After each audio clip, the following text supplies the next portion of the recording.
guys, musta na kayo dyan lahat yan? Tapos na musag Arabic food, talong na linagyan ng beef.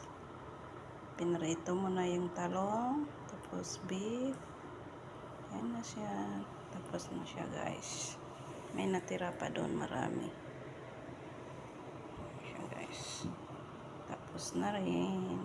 Di-deliver na lang. Yan sa isang anak ng amo ko. Yun naman yung sa isa. I-deliver na. I-oven ko muna saglit. Tapos yan, musta na kayo dyan mga OFW? Musta ng mga followers ko dyan? Musta na kayo dyan lahat guys? Yan, tapos na. Yung sa amo ko hindi pa tapos kasi nag-fasting. Yan siya guys. Bye guys. Thank you for watching.